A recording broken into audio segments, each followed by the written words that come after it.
Hello guys, this is your friend Naruto Multiverse 2.0 and we are back with a new fanfic. Which is What If Ino Confesses to Naruto Chunin Exams Part 1. And if you enjoy this fanfic then please press the like button and subscribe to my channel for more fanfic like this. And now let's start the fanfic. Prologue. Gah, I can't believe I lost to Forehead. Now I have to do this. Three friends lay on the grass, buffeted by a cool evening breeze. One sat, his fingers idly ruminating through a bag of potato chips, before mechanically moving towards his mouth in a movement that had been so honed it was practically instinct. The other lay on his back, his eyes opened just enough to gaze into the clouds, but not enough for his pupils to be visibly seen. The last, a girl, paced around, her hair swinging in the wind, her footsteps trampling the grasses beneath her, and her gait one of inner turmoil. Come on, don't just lay there. Give me some ideas. I can't do this without your help. The one staring at the skies closed his eyes even further, preventing his pupils from gathering any more light, as his breathing slowed on principle. He was kicked in the ribs for his effort. Don't pretend to fall asleep. His eyes opened, his speech coming out a slow, an enthusiastic drawl, like that of a donkey who had carried two obese men across the Suna Desert. Troublesome, you were the one who made the bed in the first place. The girl paused in her gait, one finger raised in indignation. That's because I thought I'd win. Forehead cheated. She got me with an uppercut that came out of nowhere. How was that cheating? Well, I don't know. All I know is, there's no way she could have beaten me in a fair fight. The boy eating the potato chips rubbed his cheek with his finger. His momentary reprieve from his favorite snack was provided with the need to be in the loop. He played the mediator amongst the trio, neither too hot-headed to listen to reason, nor too relaxed to abstain from taking actions. What was the bet about? The girl seemed to turn green at the memory. Her face soured as though she'd taken a bite out of an unripe, her fists clenched, balled and released and her body swayed in place, as though beseeched by seasickness. The loser has asked out, Naruto. The big-boned boy had his eyes widen, and the sleepy one merely muttered a simple word under his breath. Troublesome. I know. Just think. Asking out that loudmouthed, hyperactive, idiot in that horrible orange tracksuit. She shuddered in place. I can't be seen doing that. The girl plopped onto the grass, causing the pineapple-haired boy to stare, curiously, as his friend had not bothered about the grass stains, nor had she complained about ruining her dress nor whined about the possibilities of biting insects moving through the hardy green flora. Don't do it, Ino. The boy said, what do you stand to lose? It's either that or give up on Sasuke-kun, and leave him to Forehead. The boy said nothing, letting the atmosphere be filled with the comfortable sound of crackling potato chips. It echoed in the background constantly, like a symphony that could not be changed, and like an accompanying orchestra that reminded the boy of the companionship to which he was privileged. I know. Ino sprung to her feet, slamming her fist into her palm. I'll confess all sorts of feelings for Naruto, that way, he'll be the one to ask me out. The silent boy occupying himself with his chips spoke up, I don't think that's such a good idea, Ino. What do you mean, Choji? It's flawless. I don't think Shikamaru here could come up with a better plan. I mean, I still have to make him believe I like him. Don't lie to him, Shikamaru felt the need to say, he's observant. Ino felt her nose rumple in disbelief. Is he? She frowned, wondering if the Nara was joking. Since when? Since always. He paused, especially with things that catch his interest. Ino huffed, putting her hand on her waist. I'll be the judge of that. The pineapple-haired boy let out a single, slow nod. Don't say I didn't warn you. Within interest. Finding him was the hardest part. It was especially harder to track him down to a recluse location, one in which she knew Billboard Brow and a group of other girls would be watching from the bushes, probably ready to watch her make a fool of herself. She had hoped she'd be the one watching the pink-haired bimbo ask Naruto out. It would have been the most hilarious thing to watch as the blonde would have been so ecstatic, ignorant of the girl's own dismay. Naruto-kun. Huh, Ino. The blonde stared at her, looking both left and right as though uncertain, you talkin' to me? Ino felt her anger bubble up, but let it slide low. I don't think there's any other person named Naruto in Konoha, is there? The boy put his hands behind his head and let out an awkward laugh that almost made Ino cringe. Yeah, I'm the one and only Naruto Uzumaki Dadbayo. Ino desperately wished the Shinigami would take her there and then. So, Naruto-kun, there's something I wanted to tell you. Huh, really? You see, Naruto-kun, I've been watching you for a while now, and I didn't want to tell you this, but I. The words formed in her mouth. As she stared at the inquisitive blue eyes of the shorter blonde, she found herself wondering why they would not come forth. Maybe it was something odd about how his eyes seemed to examine her, or how they lit up with an emotion she could not quite recognize, or perhaps, it was the giggling of the girl she could hear that made her uncertain of how to proceed. She didn't quite understand it herself. This was Naruto of all people, he bounced back from anything, so what if she was going to get his hopes up and lie to his face? She shouldn't care, it shouldn't matter to her, it's not like she was going to break his heart or anything, so why was she unable to find the right words to say? Hey Ino! The sudden exclamation threw her off guard, and she found him staring at her with a concentrated gaze she did not know he had possessed. Why yes. Go out on a date with me. To Ichiraku Ramen. The girl could not have been any more floored if the Hokage himself had pranced by on a unicycle. What? I know it's kinda sudden, but you're a really cool person, ya know. I mean, we've both got awesome blonde hair, though mine is way cooler, and I think you're pretty. She idly wondered if one of her clan members had taken over Naruto's body with the clan jutsu and made him say those words, but instead, she shook it off as the universe being in her favor on this odd particular occasion. Naruto had asked her out on a date, hence, she couldn't ask him out anymore, the bet was null and void. She was free. Ino regained a bit of her confidence, placing her hand on her hips. No way. Why in the world would I want to go out with you? I mean, wanting to date someone just because you think they're good looking. That's really shallow of you, Naruto. But, he paused. Isn't that the same reason why you like Sasuke-tem? What? No way. I like Sasuke-kun because he's strong and he's cool and he's. Words, fickle as they were, failed her.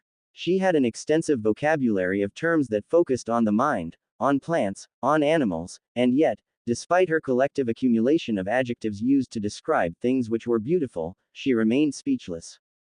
Fine then, Naruto said, crossing his arms and turning around. Good luck with the tem, you two deserve each other. It was strange, as to how those words seemed to sting much more than she thought possible.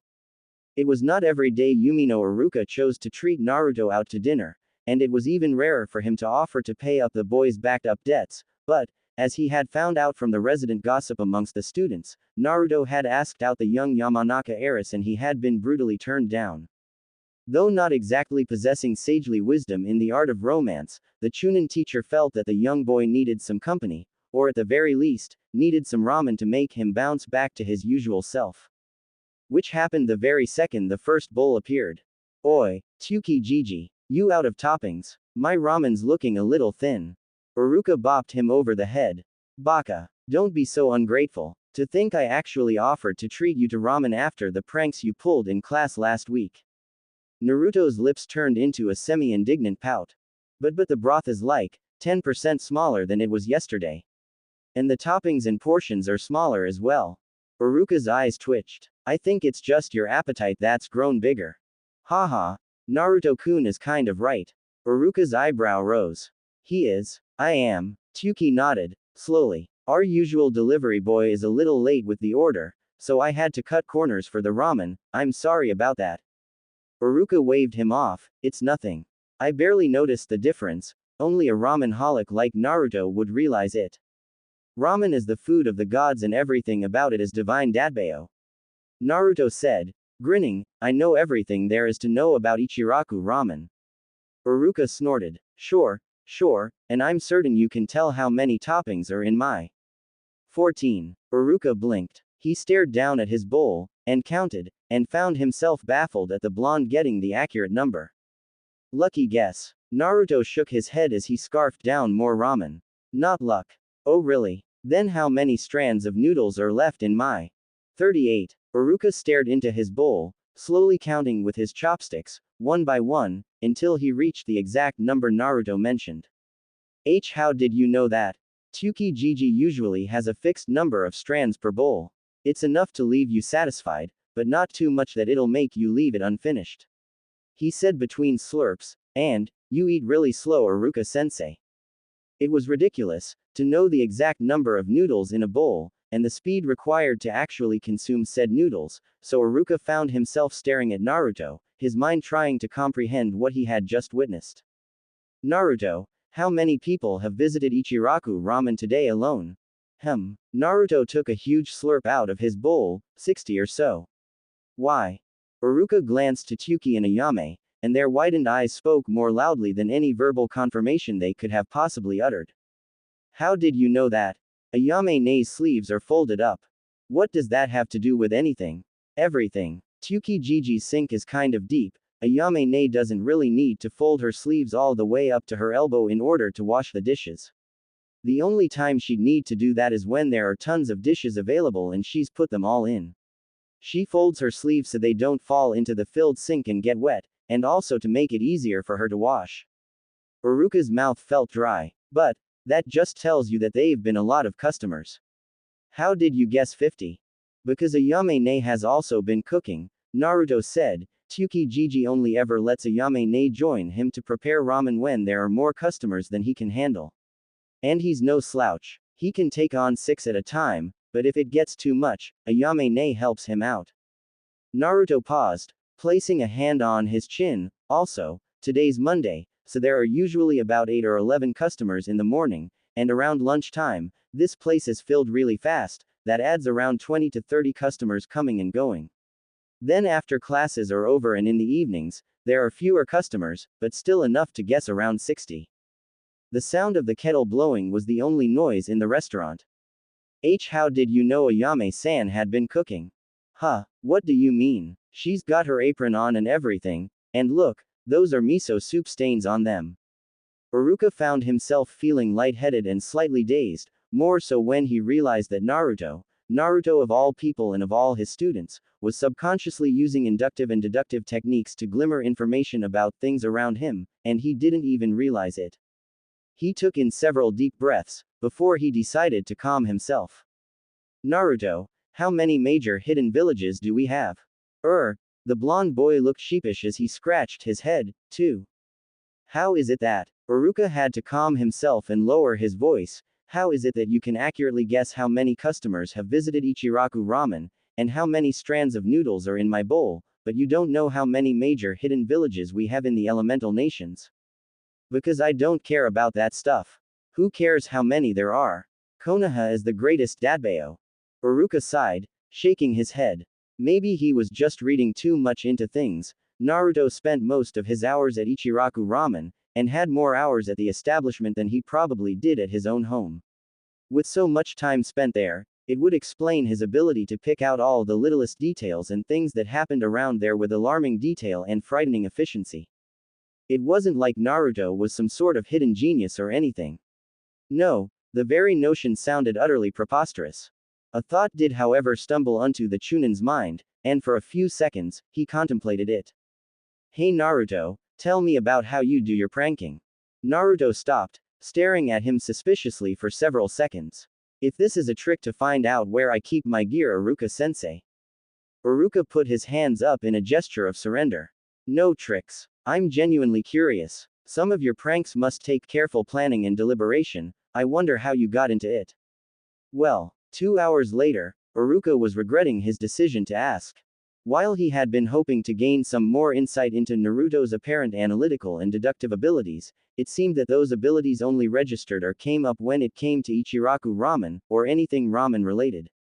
Instead of finding out more about his student's mind, he was treated to a lecture on the different types of itching powder, the best paints to use for brighter colors, how to carefully set up feather traps, and all sorts of other information that the Chunin truly was not interested in. And then, you have to make sure that you wash your hands thoroughly or the itching powder might still be on you. That's great, Naruto. Wow, look at the time. I've got some scripts to mark and you've got to get ready for school tomorrow. But I haven't told how to use the rubber chicken yet. Iruka nodded, slowly. No need, you seem to have a mastery of pranking that I don't think I can achieve anytime soon. Naruto blushed before rubbing the back of his head with his arm. Really? Of course. And if you applied those pranking skills of yours to your shinobi knowledge, you might even make a brilliant strategist or trap master someday. Naruto's face furrowed up in confusion. What does pranking have to do with being a shinobi? Well, information gathering, reconnaissance, stealth, and the likes. Instead of, say, planting a stink bomb in someone's house, imagine instead, planting an actual bomb, or some knockout gas instead. Iruka watched as the gears began slowly turning in Naruto's head. So I can prank people, just using deadlier and cooler stuff, and I could become a great shinobi for doing it. Sure, I don't see why not. Maybe, I could even become the Hokage that way. Iruka placed his hand on the boy's head and tousled his hair. Don't get ahead of yourself, Naruto. You'll need to make sure you don't fail the academy this time around, and actually learn things. We can't have a Hokage who doesn't know how many hidden villages exist, now can we? Naruto said nothing. Instead, his mind was whirling with ideas and thoughts, and slowly, but surely, a small spark of flame had lit itself within him. And that would make all the difference. Yumino Iruka loved his home. It was a place where he was free from the troublesome nuances that were the lovable brats he called his students, a place where he did not have to scream out his lungs to get people to listen to the things he wanted to say, a place where he could put on his nice bunny fur slippers without hearing any snickers from resident class clowns, and pick up a book to read without screeches from fangirls. It was the most relaxing place in the world, where he could occasionally practice his shurikenjutsu without getting snorts from overachieving black-haired geniuses, and could likewise have freedom from the eccentricities of his superior commanding officers. Home was truly a place to be. It was for that reason that when Iruka had tucked into his bed at night, switched off his lamp, and said goodnight to his collection of unique plushy dolls, he had expected nothing else more than utter silence and pure, unending tranquility. Pissed. Iruka-sensei. Iruka's mellow eyes answered with a soft sigh. Of course, his subconscious would choose now of all times to mess with him and give him a dream about Naruto. Oh no, he wasn't going to let his mind win. He'd play along for now and see where this went. Yes, Naruto. You mentioned recon and information gathering. Does that mean it's okay to spy on people in the village? Like say Hokage Gigi. Iruka almost giggled. Like Naruto would actually have listened to what he said and then snuck into his house at 2 AM to ask such a question. The dream was just too funny to be true. Sure, Naruto, it's all part of being a good trap master, best to have as much information on everyone as you need. Thanks, Iruka-sensei. You're the best. Naruto complimenting him. Iruka did giggle this time around. Sure. Don't forget to close the window on your way out. I will. There was a shuffle of movement, and suddenly, the sound of his window pane closing reached the Chunin's ears. It took him 4 seconds for his eyes to snap open as he realized that his dream had been far too realistic. He turned to the window, finding the curtain drawn open, and then he shook his head as he rolled back into bed. It was too much of a hassle to go find the blonde boy and tell him that it was probably not a good idea to try and spy on people in a shinobi village, but he figured the blonde wouldn't get very far in his attempt anyway. Besides, it was Naruto. What were the odds of him sneaking around the strongest shinobi in the entire village? Observation. The act or process of observing someone or something carefully in order to gain information. The process of observation was a tool which multiple shinobi relied upon in order to actively succeed in the field. One could even go as far as saying that it was the only thing that kept them alive. An unobservant shinobi was a dead shinobi, and that was a fact. Or at least, that used to be the way things were. Sarutobi Hiruzen sighed as he walked into his office, feeling his legs which had seen the dust of 3 shinobi wars weaken, and he gazed upon his desk with a cornucopia of mixed feelings and emotions. It was a shame, having come from another insufferable meeting made him realize just how much the shinobi world had changed. Back in the times of warring clans era, shinobi were not necessarily the up-and-go supernatural fighters that they were today. No, then, they relied purely on stealth, subterfuge, and assassinations. Living in that era meant always looking up, even when outside in broad daylight and on a large grassy plain several kilometers in length. It meant being cautious about every puddle of mud that you passed or about every shadow that so much as seemed to be moving in a suspicious manner. It meant always making sure you switched your drink with another one before taking it, and abandoning any plate of food which your eyes had strayed away from even for the briefest of seconds. Failure to do any of these would often end with one gracing upon the shining blade of the Shinigami, and wondering what had happened. The Sandaime Hokage sat, taking a brief sigh as he stared out into the empty office, his table filled with various documents, some half done, others waiting neatly to be signed, from important tasks like changing the Anbu patrol teams to utterly trivial requests like demanding for a subsidy for kunai traders. Trivial anyway, compared to other papers which had stamps from the daimyo and contained sensitive materials which could and would easily incriminate Konoha for the mysterious disappearances of many of the daimyo's rivals. The man shook his head, partially wondering when and why the days of shinobi had rapidly changed from being creatures of the night to being flashy show-offs capable of setting forests on fire and utterly remodeling the landscape with their battles. In this era, the prominence of stealth and subterfuge had taken a nosedive, and every young child who entered the academy dreamed of making tsunamis and causing thunderstorms. It was only when reality came crashing down, as many lacked the chakra capacity for such feats, did they eventually settle for more mediocre positions. Alas, the Hokage stopped his musing, realizing that such thought were wasted on an old man like him anyway. It seemed that there was a new generation afloat, and soon enough he would become nothing but a relic. Shrugging, he ensured that there was none of his Anbu in his office, before allowing a small, somewhat excited smile to come up to his face as he stared at the bottommost drawer of his table. He may not often appreciate his students' conduct when it dealt with women, but even he could not deny that the man wrote some very interesting materials. He reached for the drawer, and slowly, but surely, he pulled it open, his perverted grin widening slightly. If asked about the event later on, Hiruzen Sarutobi would deny ever being surprised. However, it did not mean that he was not surprised, as his eyes widened to levels that would cause even dojutsu wielders like the Hyuga to feel uncomfortable, as the drawer opened, and consequently, his face was filled with the cold, but not entirely unpleasant texture of what he instantly recognized as a banana cream pie.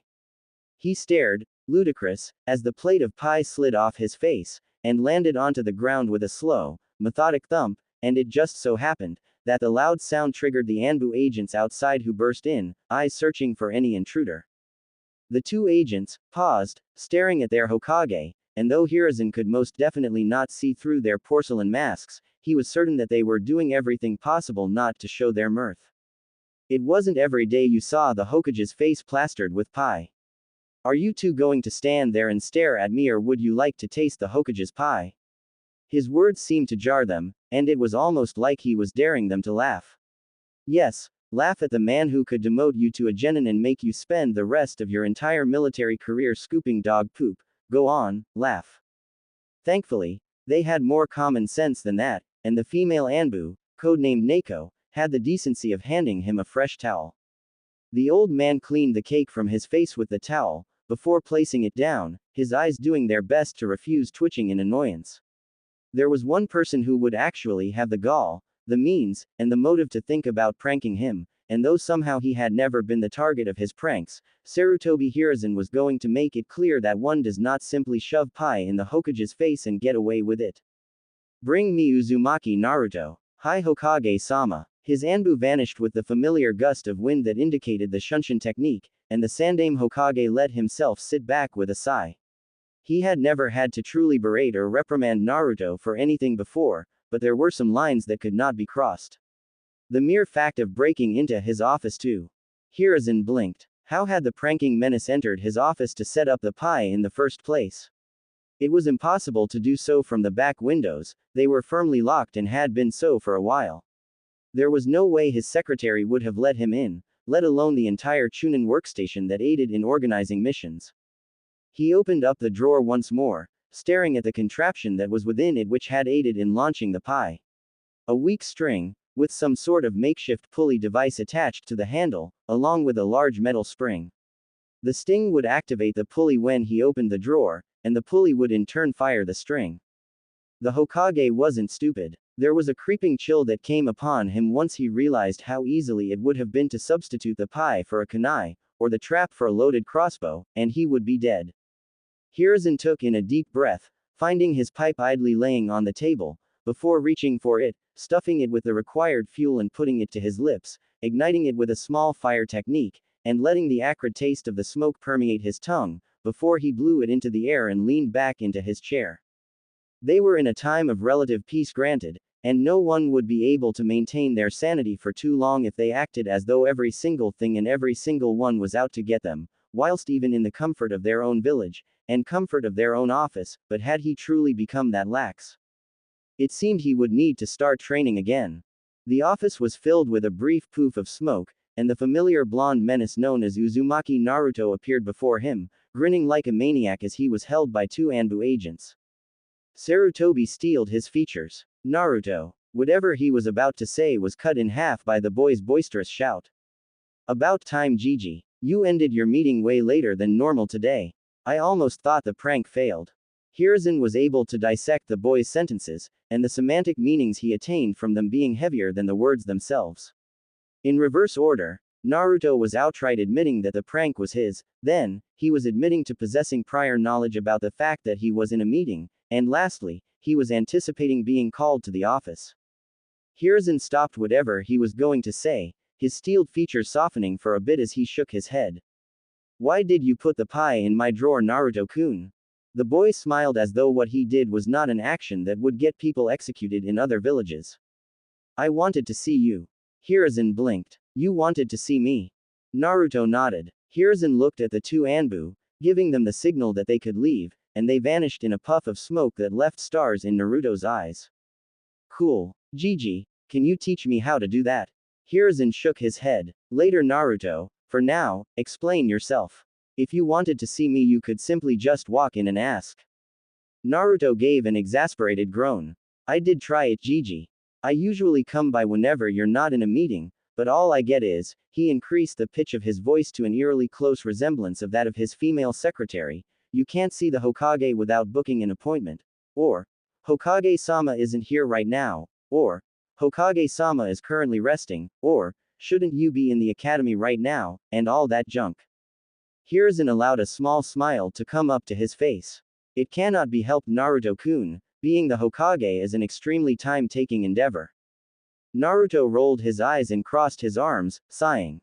Hi, I know Gigi, you told me that the last time you visited me. The Sandame was about to ask, I did, but he was stopped by the stab of guilt which caught him. He couldn't even remember the last time he had visited the young boy's apartment, but he knew for a fact that it hadn't been in months at the very best and years at worst. Even on the boy's birthdays, he always found himself too occupied to so much as drop in for a visit. Hells, he couldn't even remember the last time he gave him a birthday present. It wasn't exactly neglect, as the heaven knew that he had done his best where the boy was concerned, though, it was not enough. Sometimes the man wondered why Naruto looked up to him with such respect and reverie. Heaven knew that he was undeserving of it. He coughed into his hand, searching for a way to dissect the topic. What else did I tell you? Huh, the blonde seemed to stall at the odd question, before scratching his chin. Well, you told me to clean up my apartment, and that one of the steps to being Hokage is being neat and organized. He smiled. I suppose that is true. It's one of those things you'll have to build up over the years. What do you mean? I'm neat and organized. The Hokage's eyes crinkled in mirth. Really? Hell yeah, my apartment floor is so shiny I could eat ramen off it. He gave a grin before pausing. The only reason I don't is because ramen is too divine to touch the floor. The Hokage let out a small chuckle. He, however, had not lost sight of the numerous questions that were in his head. Naruto-kun, how did you know I was in a meeting? Huh, the ramen addict squinted his eyes in a manner that made him look as though he was a fox. Everyone knows when you're in a meeting. No, they did not. Knowing when the Hokage was and was not in his office was sensitive information, as it would be very easy for an enemy shinobi to utilize that information for a trap, just as Naruto had utilized the information to stage his prank. Just humor me, Naruto-kun. The blonde scratched his cheeks before shrugging. I used to visit the tower almost every day, Gigi. Whenever you're out, you can always see the Chunin guys at the front desk lounging off, and when I meet your secretary, she says you're not in or unavailable. When you're here, the front desk guys get all super Chunin and serious with their work and stuff, and your secretary either says you're tired, or I have to book an appointment. Hiruzen's lips thinned, and he made a mental note to question his secretary later, as well as to schedule some impromptu arrivals for his Chunin. It was a theory, but he just felt the need to confirm it. Naruto-kun, on Thursdays at 12, what would I be doing? The blonde looked at him. Huh, well, I guess you'd be out till around 3. Hiruzen's breath stilled. And Saturdays, at that time. Naruto's nose upturned in the air. You'd either go out for lunch or order for some takeout. You never order Ichiraku ramen though, and that sucks, Gigi. It's always either fish balls or onigiri. He could feel his heartbeat rise. How? He calmed himself, clearing his throat as his voice became more leveled. Naruto-kun, did you know what I usually order? Naruto frowned. 'Cause I usually see the Chunin who come back in with the takeout. What makes you believe that the takeout was mine? Naruto scratched his chin. It's kinda weird and wrong for Chunin to buy takeout and bring it back to the tower and eat it here, when they coulda just used the time spent to buy takeout to, eat out. Hiruzen slowly nodded. Yes, that's true. Hiruzen watched as the resident prankster seemed to stare at him with something in his eyes akin to recognition and curiosity, and if the Hokage did not know better, he would claim that the boy's eyes gained a certain level of depth and focus to them, resonating brilliantly in a manner that he had only ever seen from geniuses the likes of Namikaze Minato, Uchiha Itachi, and most frighteningly, Orochimaru. Then as soon as it appeared, it was gone, and the blonde boy squinted his eyes, crossed his arms behind his head and pouted. Oi, what's up, Gigi? I mean, everyone notices these things and it's no big deal, right? The Sandame simply stared at him, snapping out of his bizarre trance as he realized that clearly the young boy did not realize memorizing the Hokage's schedule was in fact a very big deal. That was not even counting knowing what the Hokage would eat. Slowly, stirring deep within him, Hiruzen Sarutobi found himself reinvigorated, as that spark, the display of what he had thought long lost in the ways of shinobi, keen observation, had seemingly been brought out in full force, in the most unexpected and unlikely of persons. Hiruzen shook his head. He had established that Naruto knew his schedule like he knew the back of his hand, which was unexpected, but not overwhelming impossible. Human beings were creatures of habit and pattern. You did things at expected and designated times, and most people had a routine that they followed every day. Wake up at a certain time, train at a certain time, eat at a certain time, which could not just be abandoned, otherwise one's life would be in utter disarray. What Hiruzen could not for the life of him figure out was how Naruto had entered his office in the first place. A question he did not hesitate to ask. Oh, that's simple. I hanged into a broomstick and let the cleaners carry me in this morning. Hiruzen's eyebrows rose greatly. Naruto-kun, that is not how the transformation technique works. Naruto's eyes squinted. Nani? The henge is a weaker class genjutsu and all it does is allow you to apply an illusionary layer over yourself that merely looks like a different thing. The Hokage picked up his pipe, letting himself drag from it. If the henge was a solid transformation, every shinobi with access to it would use it to grant themselves shapeshifter abilities like turning their hands into swords. Naruto's eyes gleamed, and Hiruzen regretted his utterance upon noticing the look in the resident prankster's eyes which practically yelled, "Challenge accepted." Henge. Hiruzen could only let his pipe fall from his lips as he watched a single, one-edged, Anbu edition katana appear in front of him with a burst of smoke, eliminating the boy in its place. The Hokage rose up, feeling his ankles groan slightly as he reached the blade, grabbing it, and actually swinging it around like it was an actual sword. He put his hand to the edge and actually watched as a small trail of blood emerged from the cut. Amazing. He placed the sword down and it transformed back into the blonde, who was grinning with an "I told you so" expression on his face. You're oversaturating the technique with chakra. Over what? You have very large chakra reserves, Naruto. As a result, you're oversaturating your techniques. His tone took on one which befitted his title as the professor. Fundamentally, when you oversaturate a technique like, say, a fireball, all you would get would be a roaring wildfire. And likewise, when you oversaturate something like a water gun, you would get a tsunami. Of course, this lack of control and precision is expected with elemental techniques, but the henge isn't an elemental jutsu. Hence, all the excess chakra had nowhere else to go but back into the technique, granting the illusion tangibility and giving you the properties of whatever you transformed into, though I highly doubt it grants you the same durability. Hiruzen finished, expecting to find Naruto either looking at him with awestruck eyes, or with orbs clearly lost in confusion, but instead, what he found was that same focused look again, one that seemed to wield a surprising amount and made his orbs look like the view of the ocean from across a horizon. But, then why can't I make a single stupid bunshin? Shouldn't I be making like thousands of them instead? You are having problems with the bunshin technique. That's the first I've heard of this. The stupid thing is the reason I failed the graduation exam. Hiruzen rubbed his beard as his eyes slowly closed in contemplation. Show me. He watched as Naruto moved into the familiar seal, feeling the massive build-up of chakra before the room was engulfed in smoke. Bunshin. Once the smoke cleared, Hiruzen spotted 4 pale, lifeless facsimiles surrounding the boy, none of which would be capable of fooling infants for even a split second. I see. The technique requires less chakra, and oversaturating it causes it to lose its effectiveness as the illusions have more chakra than they actively need to function. Think of it as having more blood in your body than your heart can properly pump and process. You will not pop immediately, but you certainly will not operate at normal capacity. Naruto frowned, staring at the man. So how do I fix it?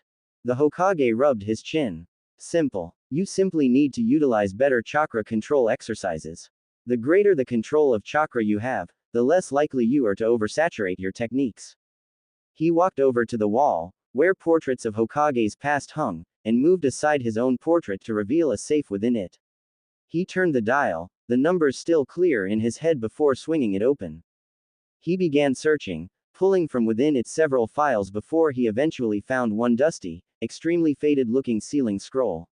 He looked at the scroll, contemplating it for a few seconds. The memories which the scroll possessed and their sheer nostalgic value for a brief moment seemed to overwhelm the pragmatic use of handing it to the boy and passing on of knowledge to the future generation. Shaking his head, he eventually handed over the scroll to Naruto. The boy seemed smart enough to be able to work with it, and he wasn't a shinobi just yet, merely an academy student. That, Naruto-kun, contains what I used to teach my pupils, several years ago. From different jottings and notes, to the very basics of chakra control, all of it is yours to peruse. Naruto stared at him with wide eyes. Why you're giving me this? I don't know what to say, Gigi. No one's ever given me anything like this before.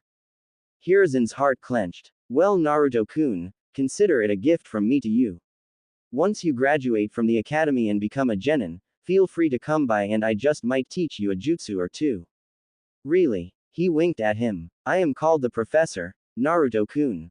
I think it would only be fitting for me to profess as much knowledge as I can. He did not quite anticipate the hug from the young boy as he tackled his leg, before letting out a melancholic smile as he patted his head. Thanks, Gigi. You're the best. Think nothing of it, Hiruzen said, as Naruto detached himself from him. So Naruto-kun, why exactly did you want to see me that would make you resort to trapping pies in my office? Naruto tilted his head in seeming confusion. I just wanted to see you. Do I need a reason to want to see you? Hiruzen opened his mouth, and then he closed it, a warm feeling entering him that he had long since forgotten. No. The Hokage smiled. I suppose you don't. Aburame Shino. Here. Abashi Tenma. Hi sensei. Binshi Roku. Present. Yamanaka Ino took in a series of deep breaths as she decided to calm herself. She was a member of the Yamanaka clan which prided itself in its mind arts, and as such, she, as well as numerous others privy to the intricacies and delicacies of the clan's workings, were expected to keep a level head, and to calmly analyze any and all scenarios which came before her. The Joninyu would find angrily snarling as he kicked a stone down the street and brandished his kunai at any minor offense was more than often troubled, and his temporary anger which he displayed was not an enduring personality trait, but rather, more than likely it was a standalone feature that had arose due to external circumstances. Hyuga Hinata. Hi sensei. Inazuka Kiba. I'm here sensei. Arf. Arf. Her father had taught her more than once, to always keep an eye on the people around her, as that was how you knew the good shinobi from the bad ones, and it was always best to avoid getting on the bad sides of certain individuals who may or may not be deemed unstable. He had also told her not to judge others, as well as to avoid having any undue prejudice against people, because no one existed with their entire life stories trailing behind them, and as such, they all had different reasons or motivations for one thing or another. This, of course, did not mean that Yamanaka Ino was able to take all that advice to heart, especially when it did her absolutely no damn good. Uchiha Sasuke. Here. Uzumaki Naruto. Silence. Uzumaki Naruto. Ino did her best to try and remain unflappable, desperately fighting the urge to shrink into her seat with all vehemence. Of course, the dog breath just had to have noticed it, as he gave her what she easily considered to be the sixth most irritating grin in existence, as he spoke up. Naruto still hasn't shown up for class, Mizuki-sensei. The canine enthusiast yelled out, once more speculating the rumors that went flying around the class. Is that so? Yeah, it's been 3 weeks since we had to deal with the orange idiot. Ha, I guess we have you to thank for that, Ino. Once more, Ino resisted the urge to shrink as the eyes of everyone in the class fell upon her. Sasuke-kun was staring at her. He was actually looking her direction, which, on any other occasion, would have made her feel giddy with joy, but his eyes were not looking at her in the same way she would have wanted him to. Of course, she was Yamanaka Ino, so despite her own inner thoughts, she ensured, meticulously, that her own body language and outward appearance constantly maintained the aura and look of someone who was utterly self-assured, utterly confident, and did not, for even the briefest of seconds, doubt herself. I don't know what you're on about, Muttface. He growled. Yeah, right. You think we didn't hear about how the blonde knucklehead asked you out and you turned him down flat cold? The mumbles and rumors were spreading to a level she did not find herself particularly comfortable with. So, he asks Forehead over there out on a daily basis, and she turns him down all the time. Said pink-haired bimbo let out a shout of indignation at being called Forehead, that Ino promptly ignored. Well, except she never turned him down hard enough for the idiot to just up and vanish for 3 weeks. Hell, I haven't even seen him around the ramen stand that he loves like it's his mother. Correlation does not equal causation, she had wanted to say, but she restrained her tongue from emitting the initial consonant because she knew that it would go over Kiba's head, and more importantly than that, it would only either mean that Shikamaru had been rubbing off on her more than she would like, or that she was another nerd-like Forehead girl. And how is any of it my fault? For all we know, he could have just woken up one day and decided to drop out.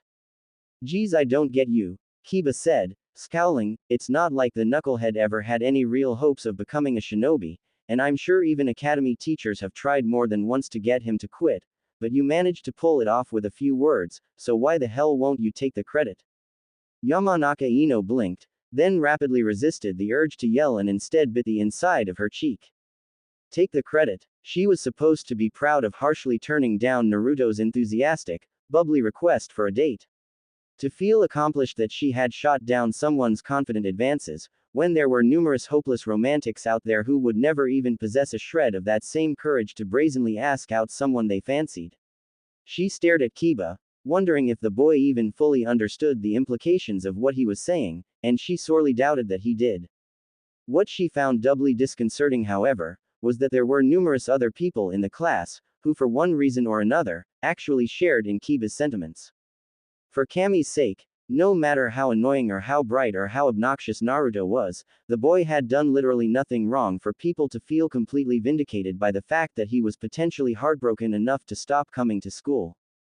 But she did not voice that. No, she was not a person easily cowed by peer pressure, but she was a person who cared about her image. The knuckleheads around her would one day in nearest future possibly be her teammates that she would need to rely on in the field, and as such, it was best to move with the flow of the crowd, to be of the same mind regarding certain topics, and to ensure that she was not viewed too differently or ostracized. Idly, her mind noted a lesson her father had once showed her, during one of their clan training sessions. A brief experiment where he had brought up 3 kunai, 2 of them were 12 inches and 1 was 11, and then showed it to a group of 8 volunteers, asking them to pick the shortest. 7 of the volunteers were in on the experiment, and all picked the wrong kunai, but the actual subject was confused, and he knew that the kunai picked was the wrong one, yet, in order to avoid being at odds with the group, went ahead and picked it anyway. Yamanaka Ino was an impressionable 12-year-old girl with just a few months left to graduate and become a shinobi. This was true, but she was also the daughter of Konoha's foremost psychologist, who was the head of Konohagakure's torture and interrogation department. She was the friend to a genius with an IQ of 200 that occasionally made rare quips and comments that belied his extraordinary intelligence, despite his outwardly lazy persona. Then, she the heiress of a clan that could casually stroll through your mind like a schoolboy galloping a field of flowers and make your tongue unleash your deepest desires. Even without using their clan techniques. As such, Yamanaka Ino knew exactly what to do. Slamming her hand on her desk, she twirled her hair, placed her hand on her hip and let out a huff, utterly turning away from Kiba's question. Kiba's eyes narrowed, so it's not that you don't want to take the credit. You just wanted us to make you think you didn't care. You were pretending all along, weren't you? Whatever makes you happy, mud breath. Why you? Mizuki-sensei clapped. That's enough. Kiba, if you have any problem with Ino, take it out in taijutsu practice. Assuming you can. A collection of snickers went up at the room at the slight. It was one time, Mizuki-sensei. I lost to her one time. Yamanaka Ino did not focus on any of this, however. Instead, her mind found itself begrudgingly drifting towards someone with blonde hair and blue eyes. Why had Naruto suddenly asked her out if he was supposed to be infatuated with Sakura? Had he known what she was up to and then did it to save her face? Was that why she found herself questioning her infatuation with Sasuke now and then? She had doubted Shikamaru's words before about Naruto being observant, adding up to another time the pineapple-haired Nara had been right, and Kami knew that if Shikamaru wasn't so lazy, half of their conversations would be filled with, "I told you so." Still, it just didn't seem to fit. If Naruto was so observant, why was he the dead last? Did graduating and becoming a shinobi not matter to his interests? She found herself biting on the edge of her pen and took in a deep breath. It seemed like she knew what she was going to do after school today, solving the enigma that was Uzumaki Naruto. Assuming she could find him. Within interest. Naruto. There had been a lot of odd things that Akimichi Choji had seen in his life, from vanishing pieces of cake, to people who utterly ruined the concept of a good meal, to even things such as pineapple on pizza. He shuddered. Nevertheless, despite having seen so many odd things in his brief few years alive, he would say that he had never felt more conflicted nor had he ever felt more uncertain on what to do, when he saw his blonde classmate, Uzumaki Naruto, rummaging through the trash cans of the Akimichi clan compound, more specifically, his trash can. Gah, venison, steak, mutton, why are they so many different bones? I don't even know what this one is supposed to be, turkey or rabbit. Choji awkwardly stopped eating from his famous bag of chips, rubbing his arm in a particular manner that didn't aid in alleviating the awkwardness. It had now been 4 weeks since Naruto had shown up in class, and Ino had been reserved ever since there were some allegations that it was because she had broken his heart that Naruto had been skipping out on school. Choji thought that it was a lot of baloney, but Ino didn't feel that way, and no one knew what to make of the situation. This past week, however, the blonde had been seen out of class, doing numerous odd things. For instance, he had been sniffed out by Kiba on one occasion, and after being called out, he admitted that he was planning on pranking the Inuzuka. Likewise, the same thing occurred for Shino, and no one knew why he would even want to prank those two. Now, however, Choji did not know what to make of seeing Naruto doing that. Of course, the Akimichi didn't particularly know just how lucky he was, to have been born into a major clan, to have had loving parents and to enjoy magnificent meals every day, and though it was easy to forget, Naruto had no parents, had no one to cook for him, and pretty much lived on his own. He never truly realized how privileged he was until he saw his own classmates seemingly scrounging for scraps. Naruto, you don't need to eat out of the trash can, we've got plenty of food. Naruto stopped scrounging, the light of the slowly setting evening sun casting a weird glow as he raised his head from the pile of dirt and his eyes regarded Choji with a confused expression. I said you don't need to eat out of the trash can. What? This? I'm not that pathetic that I'd scrounge around dumpsters for food. Choji stared at him, a cool breeze passing by that somehow seemed to cement his words. True, Naruto did seem to be the type that was too proud to actually be seen doing something like that. Then, what are you doing? That thing you do where you take old stuff and make new things with it, what is it called again? You're recycling. He snapped his fingers in confirmation, grinning. Yeah, that's it. Recycling. Naruto, you're only meant to recycle papers, plastics and metals, not junk food items. The blonde blinked owlishly. Says who? Choji shrugged. watching as Naruto seemingly pondered about it for all of 3 seconds, before hefting over a large bag over his shoulder and dropped it on the ground, wiping the sweat off his brow. Now that the young Akamichi heir thought about it, he realized that Naruto shouldn't even be in their clan compound, much less searching through their trash. How had he passed the guards in the gate? He. This haul was awesome. With this, I'm going to become the greatest shinobi that ever lived. Datbeo. Choji stared at him with no small amount of confusion. With trash, Naruto grinned. With treasure. Choji was looking at him owlishly. I don't understand. Your favorite chip brand is the Tachino chips. You never buy the really saltier versions and stick to the bags instead of the cans because you hate it when you can't get your hands down in it to get the last ones. Choji blinked. Tachino chips are kinda rare though, really rare, and freaking expensive too. And you breeze through about 6 a day, every day. That's not even counting all the feasts you call dinner. Choji, you're loaded. Choji choked on his potato chip. And not just you, your entire clan is loaded too. I mean, I didn't even know that the Akamichi clan totally owned like half of the farmlands that make all the food that everyone in Konoha eats. But you guys are so cool and mellow that no one realizes that you're the richest clan in MMPH. Choji had heard enough as he proceeded to cover Naruto's mouth, eyes darting left and right as he let out a sigh. Good-hearted boy and avid foodie he was, but he was also being groomed to be the future head of said Akamichi clan, and there were some things that needed to be left under wraps. Yes, the Akamichi clan was rich, stinky damn rich, probably richer than the Hyuga and the Inuzuka clans combined. Of course, the reason why their wealth hadn't drawn undue attention was because they were also the most underestimated clan in Konoha. They were the big friendly giants who simply loved their meals and would leave you alone in peace as long as you did not mention anything about their weight. As such, no one would ever find anything wrong with these people having extraordinary wealth. Of course, the Akamichi found no problem with it, being underestimated suit them just fine. Naruto, how did you know all that? Just think about it, Choji. He had a glint in his eye. Garbage tells all. The stuff you throw in the trash can tells way more about you than you can believe. The blonde began counting on his fingers. Uruka-sensei's hobby is woodworking, his favorite drink is cherry juice, and he eats tons of fruits and cooks all his meals himself.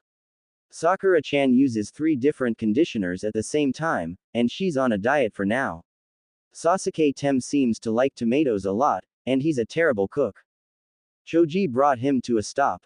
It was impressive, unorthodox and greatly breaching the privacy of several people, but impressive nonetheless. Naruto, just how many people's garbage have you scrounged through? The blonde paused for a second, before shrugging. Counting you, everyone. Choji almost choked on his chips again. Everyone in Konoha. No, I meant everyone I know. He gave a proud grin. Why do you think I haven't been at the academy for a while?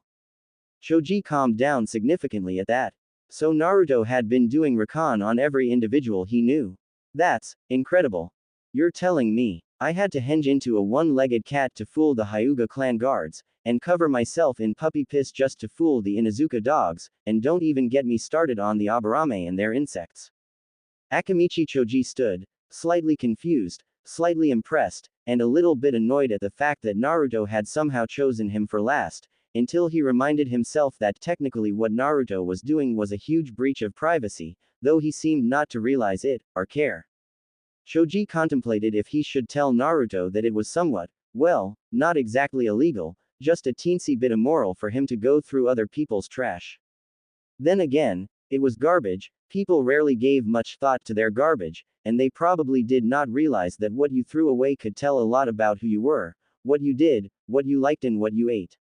Somehow, Naruto had figured that out. But, why?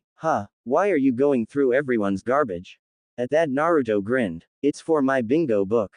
Why you're what? You see, Hokage Gigi gave me this super cool scroll that he used to teach his students and stuff, and when I looked through it, I saw that his students left all kinds of doodles and drawings and jottings all over it. Naruto heaved the heavy bag of garbage on his shoulder. So one of Hokage Gigi's students, this guy called Maru, jotted down that he had always wanted to gain complete information about all his nakama in Konoha. Said he'd started working on it, and had his own bingo book and stuff, but never completed it. Naruto rubbed his chin. Was a bit weird though. There were stuff about blood type and searching for bloodlines, and stuff, but I thought the general idea would be awesome. I mean, if I'm gonna become the Hokage, the leader of everyone, I've gotta at least know them right. At this he frowned. But people don't really talk to me for some weird reason. Stupid teams must just be jealous of my awesomeness datbayo. He said with a grin, so I recycled their trash, and used the stuff I learned to fill up the book. Choji wanted to tell him that some people were averse to talking to him because of his general, orangeness, but he didn't have the heart to do so. Plus, I'm working on being Konoha's greatest trap specialist. I'm going to use my pranking skills to become the greatest shinobi in the world. Believe it. So, I kinda need some of the trash to help build up my arsenal. Brilliant. It was a word which had a nimity of meanings, each one more elevated than the last. Placing those who were referred as that word was to place them on a magnificent glass pedestal, and Akamichi Choji had not assumed that he would be running into another individual that could leave him as odd as his best friend Shikamaru. He found it even odder considering that he was attributing this word to Naruto of all people, and though the boy did not realize it, what he had done, what he was doing was sheer brilliance. He was considered the dead last, but most likely he was the one taking their future occupation as shinobi the most seriously. Gah, I've got to run. Higurashi weapon stores usually toss out some old rusty kunai and metal I can use around this time. See you around, Choji. Choji blinked, drawn from his reverie as he realized that he had just found the elusive boy that his friend had been trying to track down for the past week with no chance of success. Wait, Naruto, Ino's been looking for you. The boy was gone, leaving Choji standing in place and conspicuously staring at the garbage pile. A mere pile of garbage that had made Naruto of all people easily realize the not-so-hidden secret of the Akamichi clan. From now on, no more leftovers. The sound of crackling potato chips and hearty receding footsteps echoed off into Konoha's twilight. What was the difference between intelligence and wisdom? This was the question Yamanaka Inoichi asked himself as he plopped down on his couch, a tired sigh on his lips and a long worn furrow on his brow, just now finally concluded from a long day at the office. Some would say that intelligence was possessing knowledge. An intelligent person had the savoir-faire of numerous different fields or areas, such as someone who had memorized entire aspects of a thesaurus, or someone who could calculate complex mathematical figures on the fly. Then, they would say that wisdom was possessing the ability to use said knowledge in the adequate scenarios to achieve the optimum result. Except, that was not true. That was the relationship between intelligence and wisdom and not the distinction. Intelligence and wisdom were somewhat separate, as one could be wise, in the manner of an enlightened monk or spiritual individual, but they would not be smart, such as monks that could neither read nor write. Likewise, one could be smart, possessing a great deal of knowledge about numerous aspects and fields, but not necessarily wise.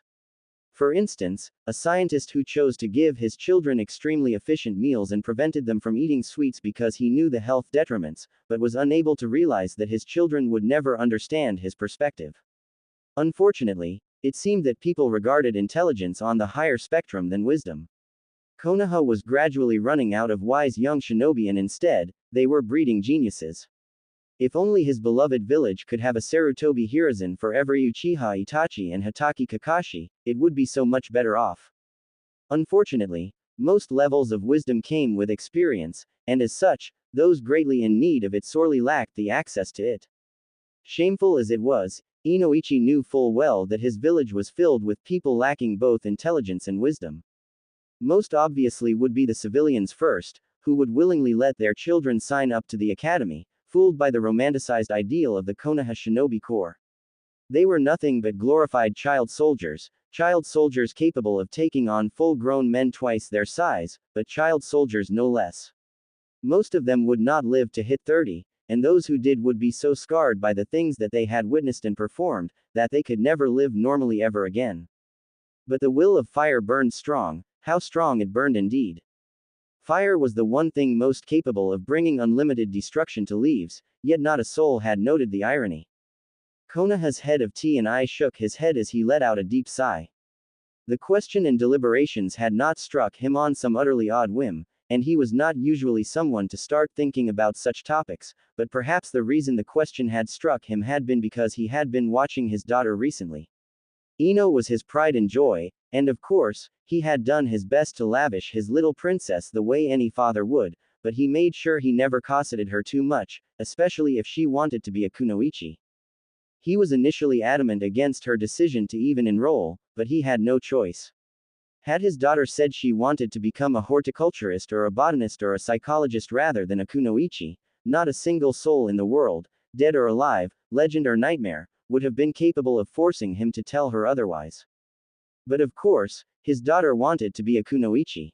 He had no choice left but to respect her decision, or lose her love and respect forever. Despite training to be a powerful, lethal weapon, she was still a young girl though, and as such, he had been more than happy when she showed the signs of her youth, such as an adolescent crush. His only wish was that Ino would have at least picked a crush that was not so mentally scarred, but in the end, he had left her to her own devices. Until now, he had begun noticing in the past 4 weeks how much his little princess was changing. There had been a little bit more interest in the way she listened to his tales at the office, and as he explained to her bits and pieces of the psychology that people took for granted. Then of course, the frequency at which she mentioned the Uchiha's name had hit a sudden decline. Whereas he could have previously counted a minimum of 16 counts per day, it had dropped to a mere 5, and each time the topic was brought up, she bit her lips, her eyes furrowed, and her nose rose, just a smidgen. Something or someone had made her re-evaluate her infatuation, and she was inwardly conflicted. He would usually leave the issues of boys to her mother to handle, not because he was inept, but rather because he felt there would be more of a bond between his wife and his daughter discussing over such sensitive feminine issues. Of course, when she began leaving the house and returning each day, looking more tired and frustrated than the previous, he decided to intervene. Ino-chan, is there anything bothering you that you want to tell me? She had pursed her lips. Well, her hesitation alone was not a good sign. I did something, I think I did something, to someone, that might have been kind of bad, and I've been trying to find them to apologize, or explain, or something, but. Inoichi eased her. Calm down Ino-chan, go gently, from the start. She frowned. What do you do when someone just changes? Does things they've never done before? Or if their actions don't match what you know about them? Inoichi rose an eyebrow. Is this about a boy? Ino sighed. Yes daddy. Ino, I've never really supported your crush on Uchiha Sasuke, but if he's the reason for why you've been so emotionally frustrated. It's not about Sasuke. Those words threw Inoichi for a loop, his mind recoiling as it tried to wrap itself around that information. First, there had been no affectionate suffix added to the name, and second, his daughter had another crush that wasn't the mentally perturbed survivor of the Uchiha clan massacre. It's not. Then who? It's Naruto. That suddenly. Inoichi's mind slammed the brakes hard at that point. Naruto. As in, Uzumaki Naruto. The resident prankster of Konoha. The secret orphaned son of the Yondaime Hokage. The current container for Kyubi no Yoko, the strongest of all tailed beasts that had ravaged Konoha 12 years ago. Nope. Nope. Nope. Why? Why couldn't this be easy? Why couldn't his daughter just be interested in some no-named average boy? He would have taken a boy with greased hair that wore 20 types of leather and I Heart Mom tattoo plastered on his left shoulder, over him. He had no personal bias against the boy, but he did have a personal interest to keep his daughter safe no matter what, and unfortunate as it was, merely being a Jinchuriki put him on the list of people to get Ino as far away from as possible. He did not fear the boy going out of control, for he trusted the Yondaime's sealing ability, but the sheer power he wielded would put him in the crosshairs of powerful and dangerous individuals. Individuals that he did not want 1,000 feet near his daughter. He needed to defuse this situation very carefully. Ino-chan, you said Naruto suddenly did what now? He asked me out. What? I know. That was my reaction too. He spent half of the time in the academy pestering Sakura for dates, and she turns him down, and then all of a sudden, he just asks me. Why? Why all of a sudden and then the way he did it? She abruptly stopped, and Inoichi's eyes narrowed. There was information that his daughter was intentionally keeping out of the discussion.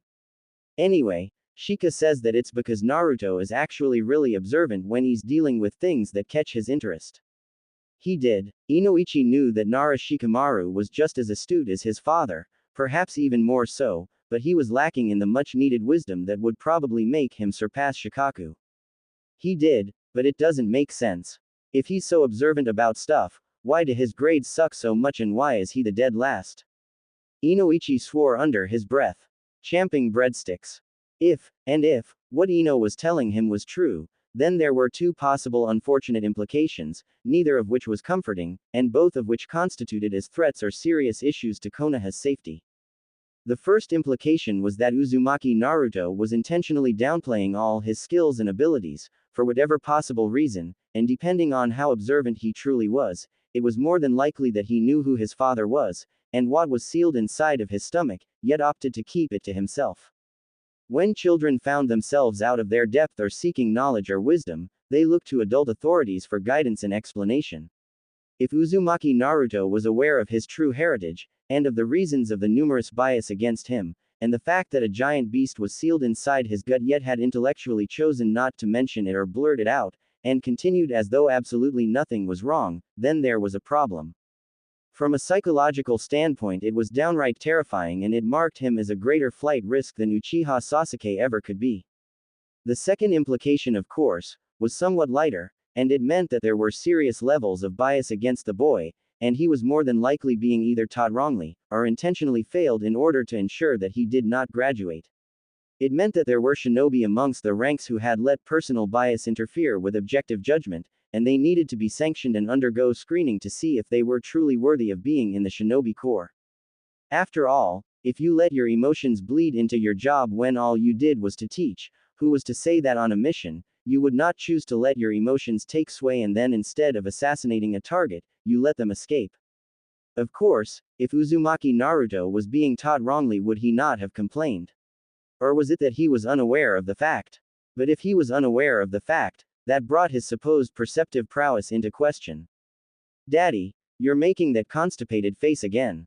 Goddamn it, Shikaku. He sighed. Having that man as a best friend for the greater half of his life had made him paranoid and caused him to analyze things more than was sometimes needed.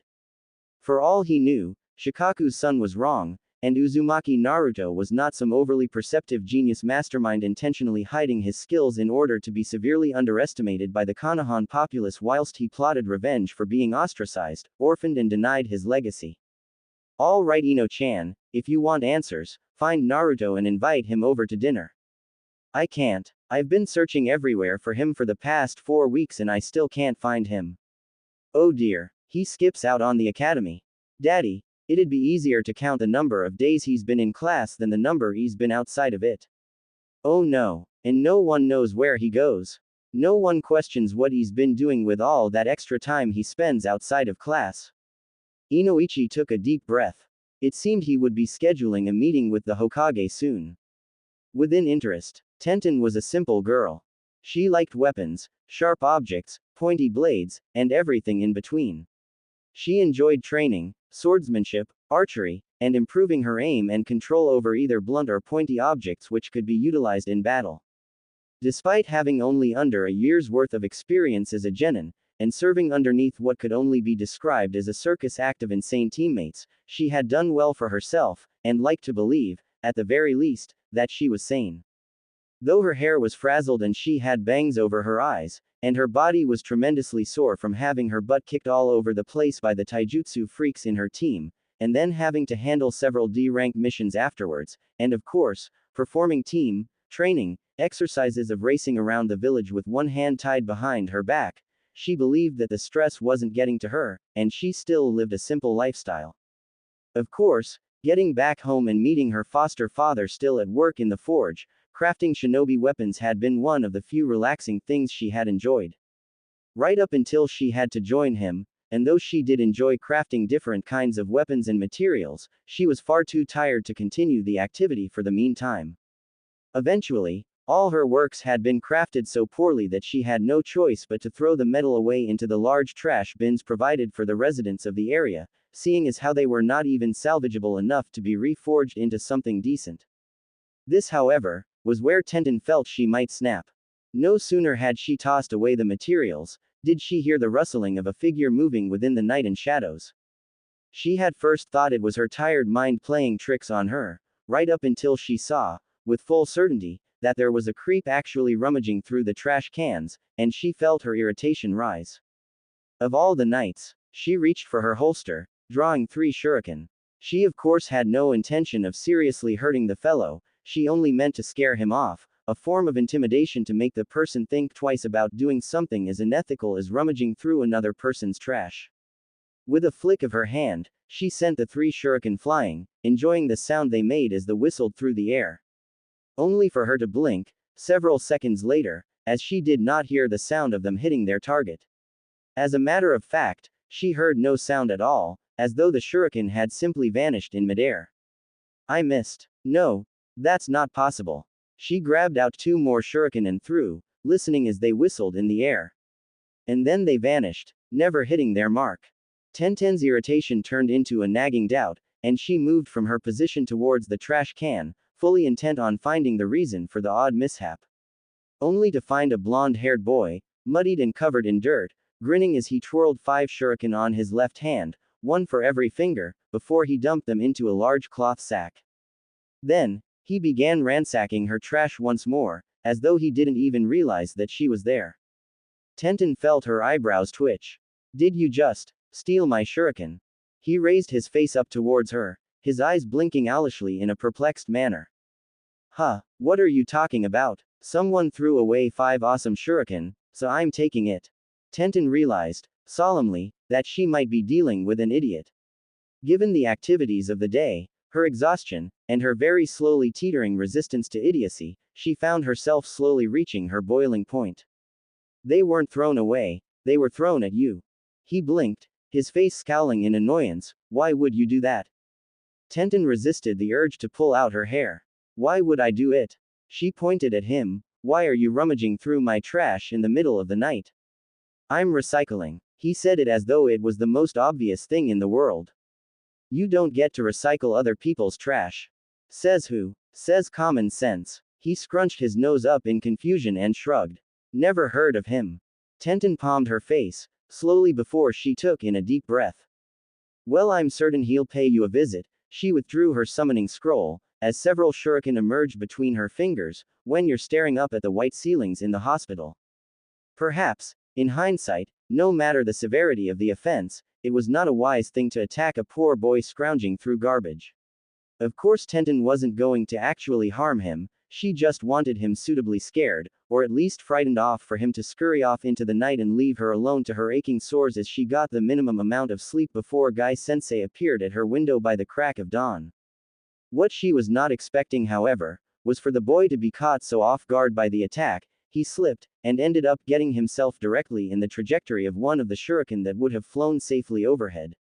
Tenten could feel her heartbeat race as she watched the shuriken race towards the boy's eyeball, and she could already see her kunoichi career come to an unfortunate end, as one mistake would lead to her killing some poor hapless kid. Then, the boy leaned forward and twisted his head. Tenten was not a completely religious person, but even she would question if Kami had been the one to interfere on her behalf as she watched the mysterious young boy headbutt a thrown shuriken with his goggles, somehow hitting it at an angle that was flat with the exact amount of force at the exact needed time. Then she watched as the ninja star ricocheted off his head and struck another one that was mid-flight, which was then sent barreling straight towards her, streaking past her cheek and leaving a cut as it whizzed by.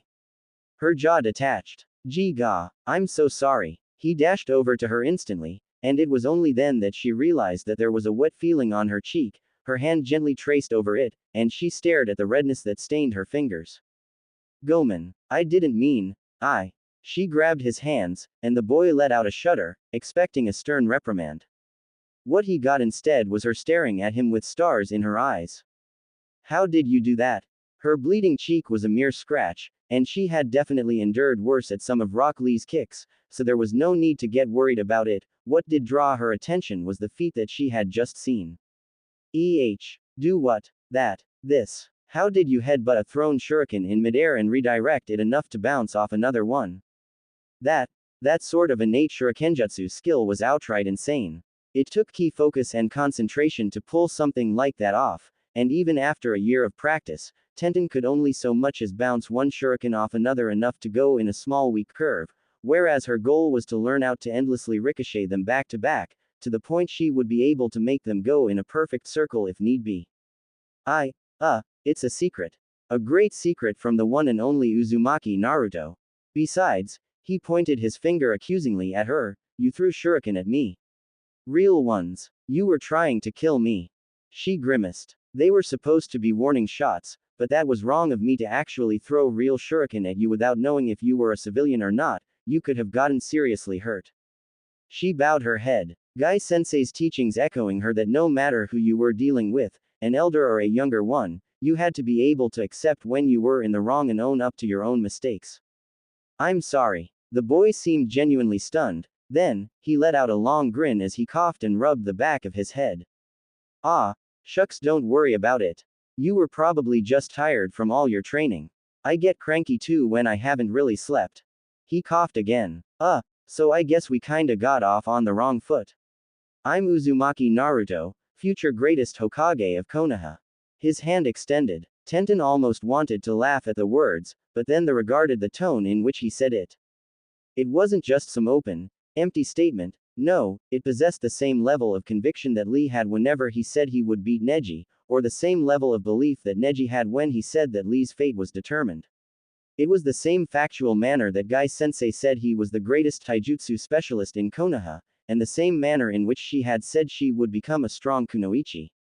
She smirked. Tenten, future greatest weapons mistress of Konoha. They shook, and he once more flashed another grin. You know, you're the first real genin I've met and you're pretty cool. If all genin are like this, I can't wait to get my headband too. She blinked. Once, twice, thrice. You're an academy student. Yeah, what did you think I was? An extraordinarily gifted street rat looking for stuff to pawn in other people's garbage. Oi, it helps that you're wearing that horrible orange jumpsuit. What kind of aspiring ninja wears orange? Oi, don't mock the orange. And what is that posture? Is that a taijutsu stance or is the ground recoiling from your advances? Oi, Tenten sighed. Alright, looks like we're going to have a lot to work on. Work on what now? Tenten cracked her knuckles. You probably don't know how you pulled off that trick with the shuriken, but I know it's not luck. I'm going to figure it out how you did it and repeat it if it's the last thing I do. Naruto blinked. What? It was early, ridiculously so, as the sun was just peeking through the horizon, and the atmosphere was still chilly and filled with morning dew. Despite this, the Sandaime Hokage, Sarutobi Hiruzen, was in his office quite earlier than most. This was because he had a meeting scheduled earlier than normal, but he would not deny that upon hearing that Yamanaka Inoichi had requested a meeting, he was expecting a more serious topic than that of Naruto. Still, he would give Inoichi the benefit of the doubt. Considering the extenuating circumstances, it was not entirely the first time a clan head had approached him about the blonde. What do you know about Uzumaki Naruto? Sarutobi Hiruzen would have found this question odd, and then laughed at anyone who actually had the impetus to ask him such a question. Except, when it came from one of his most trusted shinobi, and the appointed leader of his T&I department, then it became another issue entirely. He responded what he knew about the boy, his parents, his background, and of course, the secret that was sealed into him. What do you know about Uzumaki Naruto personally? With that question came some guilt, as he had not invested much time into the boy's life and affairs, but what he did know, was that the boy had a fondness for ramen, a penchant for pranks, was often loud and boisterous and wished to become the Hokage of Konoha. What else? What else? Well, that is, the Sandaime Hokage of Konoha found his lips furrowing into a sad thin line. That was, as a matter of fact, all he did know about the boy. Hokage-sama, what if I told you that those qualities you mentioned are what everybody knows about him, and nothing else? Hiruzen's nose rumpled. What? Yesterday, Hokage-sama, I met with his Chunin Academy instructors, and before that, I met with a select few of his classmates, and likewise still before that, I met the owners of the Tsuki ramen stand. All of them, every last one, when I asked them to tell me what they knew about Uzumaki Naruto, they recounted these exact same three things. Yamanaka Inoichi raised 3 fingers. He loves ramen. 1 finger down. He likes pranking. Another finger down. He wants to become the Hokage. The Sandaime Hokage placed his hands on his desk as he gave Inoichi a stern but contemplating look. Had this been anyone else other than Yamanaka Inoichi, he would have stopped listening and waved off their concerns on accounts of blatant paranoia and some hidden bias against Naruto. However, Yamanaka Inoichi had known Namikaze Minato, and the two blondes had been friends and comrades, to the point in which they had sometimes worked on the same team. Even more, Inoichi had also known Uzumaki Kushina, and the man was definitely not someone who would ever have any form of bias against her son, somewhat considering the fact that just as Uchiha Makoto had supposedly possessed some childish infatuation with Minato during their academy days, so had Inoichi possessed the same with Kushina. Not that the Hokage listened to or cared about such things, as it was merely the freedom of youth. I do not see where the problem lies, Inoichi. The problem, Hokage-sama, is that we are human beings, not one-dimensional cardboard cutouts. It is impossible for one person to only have three, and just three features about him that makes him memorable, to only have three aspects to his personality and character. Inoichi shook his head. To put this into perspective, Hokage-sama, what does Uzumaki Naruto do when he is neither pranking people, nor eating ramen, nor declaring his desire to steal your hat? Where does he go? How does he spend his time outside of classes when neither pranking nor eating? What does he do after a long and exhausting day? The answers to those three questions were all equally unknown, and it dawned on the Sandaime just how little he truly knew about the young boy named Naruto, who looked up to him with stars in his eyes as though he was Kami's best gift. Yet, Sandaime knew that he had failed Naruto more than he had helped him. He let out a tired sigh. His age was rapidly catching up to him, and he knew and believed that he had tried to do his best for not only the village, but also for the son of his successor. Everyone Minato knew that was capable of taking care of Naruto was not available. Hitaki Kakashi was a mess. Psychologically speaking, after the loss of his teammates, he retreated into Anbu and took only the toughest of missions of the S-rank caliber, and it was clear that he possessed some sort of death wish. He clearly could not leave the upbringing of a child to him. Jiraiya was far too busy maintaining Konoha's spy networks, or at least, so he claimed, as his job did include him traveling from place to place drinking in bars and taverns and peeping on women in hot springs. Of course, even if he was not basically a wanderer, the Sandaime could not in good conscience leave Jiraiya all alone to raise a child.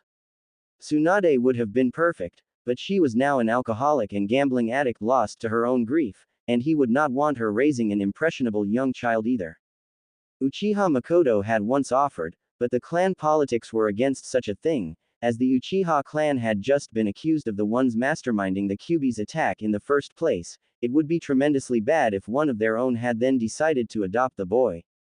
The Hyuga were out of the question, and part of his village they might be, but Hiruzen had never appreciated or favored a clan that could and would so callously brand their own family members as slaves in the name of preserving and protecting a bloodline. Such a place was not where he wanted Naruto to grow up, believing that such practices were the norm. The Aburame once again offered, but it was likewise impossible as at the time, the Kyuubi's chakra and presence made their Kikaichu bugs scared and wary, and of course, there was the issue of Naruto eventually growing up to feel like an outsider, as he vastly contrasted the majority of the Aburame. The ideal clans would have either been the Nara, the Yamanaka, the Akamichi or the Inuzuka. However, there was once again the question of allowing a single clan that much power. It was not viewed as a clan attempting to train and foster the son of their hero, rather, as a clan potentially raising and shifting the loyalty of a Jinchuriki away from the village and into their own hands. And so, Naruto had grown up unloved and uncared. Hokage-sama. The aged man was drawn from his musing, and he shook his head, letting out a long sigh. I believe we should let sleeping dogs lie, Inoichi. What? If you are worried about Naruto-kun's loyalty, I can personally assure you that Naruto is loyal to Konoha without measure. I can see it in his eyes, in his movements. He would be the last person in the world to betray Konoha. But Hokage-sama, this is my final decision, Inoichi. For Kami's sakes, let the boy be. Once he graduates from the academy, then you can conduct whatever tests you wish during his psych evaluations. Yamanaka Inoichi let out a deep sigh, and Hiruzen watched as the man gave a salute. Hi, Hokage-sama. Now, is there anything else you wanted to speak to me about? Nothing of any real value, Hokage-sama. Except to perhaps look into the academy instructors to find if indeed there are Chunin intentionally sabotaging student scripts. Hiruzen slowly rubbed his beard. He knew that there was always that possibility, for Chunin instructors to be visibly biased against Naruto, but he had hoped that it would be of a minuscule level of simply asking him more questions in class rather than giving him unfair grades. He could not go out and start rooting every Chunin that was biased against a single student, otherwise that would make it appear as though he was the one being biased against them. Alright, I'll have an Anbu team look into it. Anything else? No, Hokage-sama. Dismissed. The leader of the only naturally blonde-haired clan in the entirety of Konoha nodded, and utilized the Shunshin technique to leave Hiruzen's office, making the aged Hokage sigh once more as he leaned into his desk. It had only been a month since he had seen Naruto last and given him that scroll, and he had not seen or heard from the boy at all on any other occasion. He knew he was busy, and he knew that he also had to think of the lives of the other villagers and of his shinobi, but Naruto was simply that breath of fresh air that was perhaps often needed. Of course, there was also the small, disconcerting part of him that realized that what Inoichi said was somewhat true, as he knew very little about what Naruto did or where he went to in his free time.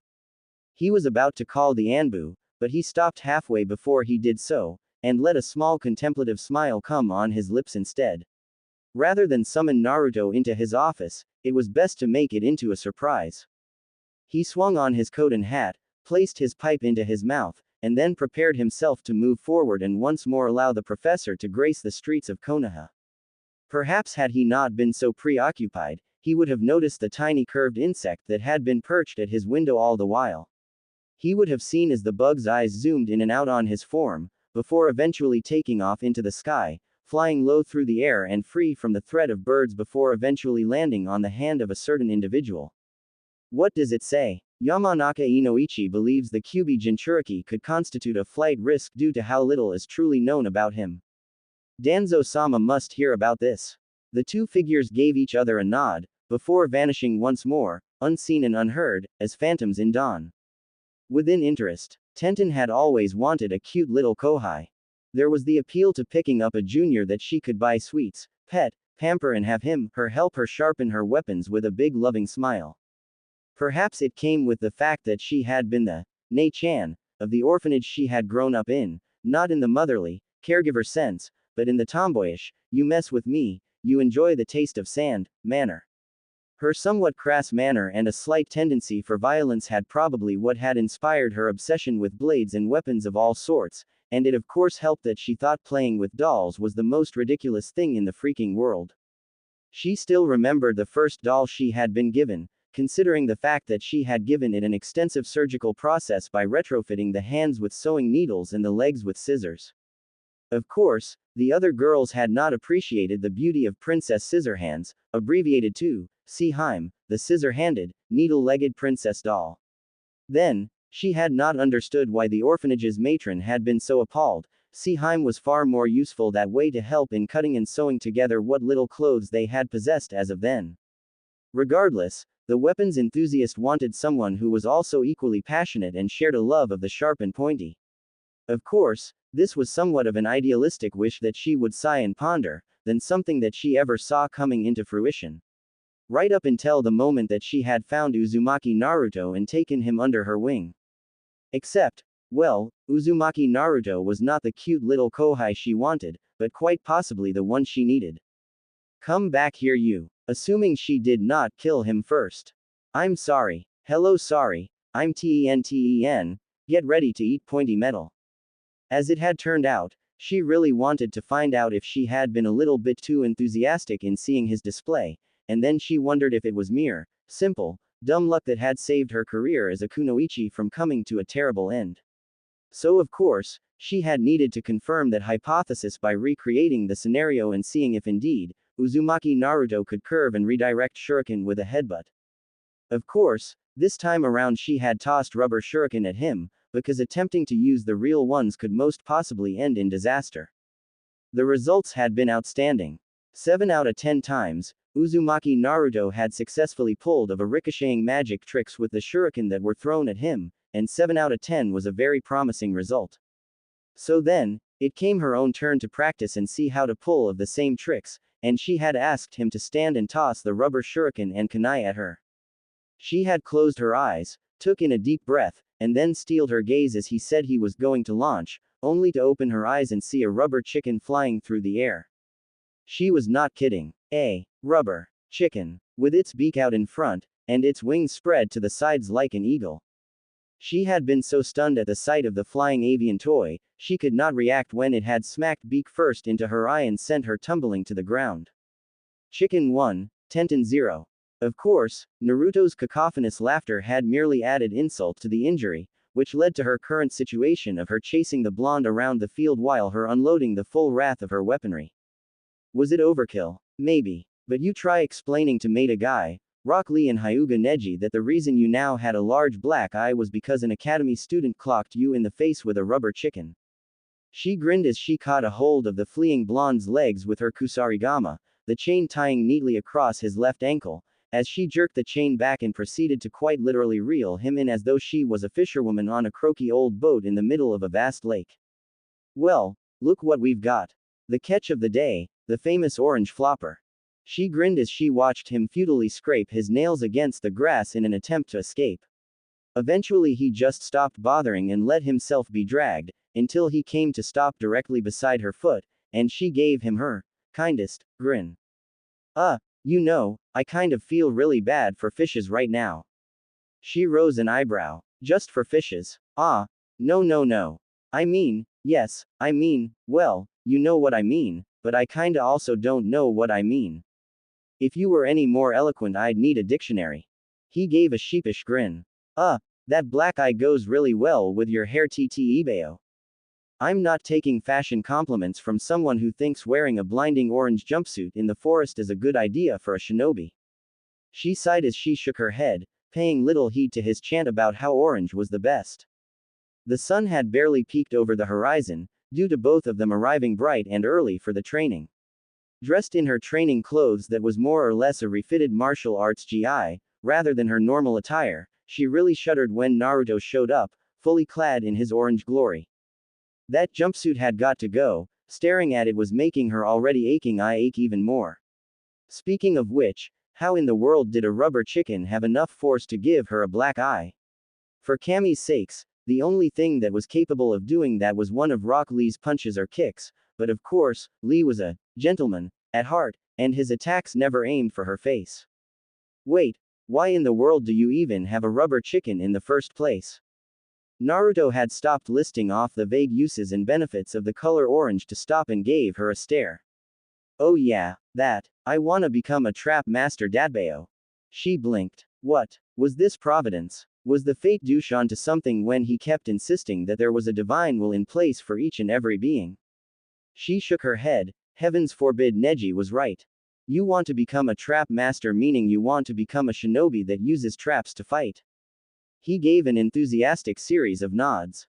I don't see that working out well for you at all. What do you mean? She pinched his cheek, dragging it, only to blink as she realized that the whisker marks felt like grooves in his skin, and as he gave an incoherent grumble. What I'm saying, chicken man, is that you look more like someone fit for flashy ninjutsu or taijutsu. She grinned. Though mostly ninjutsu, because you need to grow about a dozen couple of more inches to make sure your opponents don't lose sight of you in a taijutsu brawl, chibi. Oi, I'm not short, and the Hokage is a young bachelor with women vying for his attention. Naruto frowned. He opened his mouth for a second as if to say something, but then changed his mind and closed it as he grinned. I don't think Gigi would find that funny. She shrugged. His inability to see the comedic value doesn't mean it's true. Naruto gave another wide grin. Well, it was true, once upon a time. It's not like Hokage Gigi was born old. Tenten sighed. You're missing the point. Being an ensnarement specialist is something that takes time, dedication and planning. If you want to plant a trap for your enemy, you are working on the assumption that you know where your enemy is, how he will react, and a plethora of different uncertain variables that will contribute to the success of your traps. And that is almost never the case in a battle. Ensnarement specialist. Awesome. I didn't know there was already a title for it, Datbeo. Her left eye twitched slightly. There isn't, I just made that up on the spot, and I think you're still missing the point. No, I get it. She gave him a flat look. Really now? He placed a finger on his chin. Say, I'm on a super secret mission to guard the greatest bowl of ramen in the world, but then, shinobi from the hidden village of noodle broth, are trying to steal it. If all I've got is my traps and stuff with me, I need to know which road they'll use to try and get the ramen, how many of them they are, and whether my traps can stop them all and keep the ramen safe all at the same time. 'Cause if I don't know all of it, my traps could fail to even catch them and they'll get away with the ramen ttebao. She blinked. That's one way of explaining it. But yes, you need foreknowledge if you intend to succeed as a shinobi using traps. If you work on a team that has a hyuga, a sensor or a tracker of any sort, you'd have that aspect mostly covered, but even then, there exists the possibilities of the traps failing, or of them missing your targets altogether. Successful trapping of opponents was something she knew about because she had dabbled a bit on it earlier, utilizing things such as bear traps and paper bomb mines. Even with Neji's Byakugan telling her where the opponents were coming from in order for them to plant down her traps, it had still not done much good. Their opponent had attempted to flank them, missing her traps completely and going all the way around to attack them from behind. Any attempt she had made to lure them towards the traps had only succeeded, until they realized they were traps there, and then proceeded to avoid it like the plague, making most of her work pointless.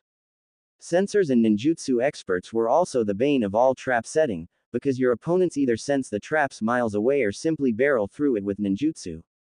So, what do you think I should do? She turned her gaze back to the boy, his two brilliant blue orbs looking bright and eager as he playfully tossed a rubber chicken in his hands. Me? Well, yeah, you're the expert. He rubbed the back of his head. Should I still try and be an, ensnarement specialist? Or, well, should I, Tenten scratched her head as she glanced around the area. It was strange for someone to come for her for advice on specializations, as Lee had never done it, Neji would never do it, and Guy did not need to do it. Still, she stared around her team's training ground as she contemplated a way to make Naruto's goals of utilizing traps become more effective. Training ground 9 was nothing special. There was a small pond, numerous trees, and a kicking post that had been abused to hell and back by the furious feet of Lee. The training grounds were somewhat large, as expected from Konoha, and it was filled with the luscious green trees and a thick forest covering.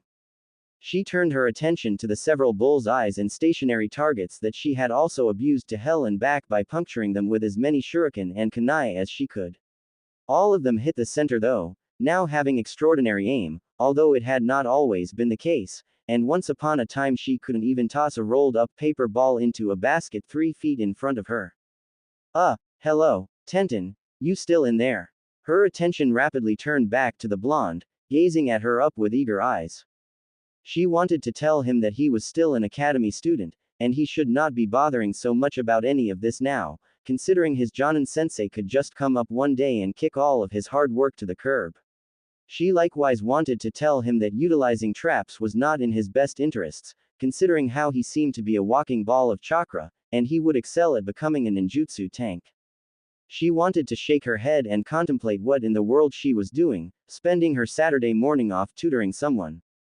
This was one of the only 2 days when she was usually free from Guy, his eccentric mini-me and the fate douche. What had spurred her to come out so early, and start training to learn how to deflect shuriken with a headbutt? It sounded like something Lee and Guy would do when they were fired up and did not think about the larger picture.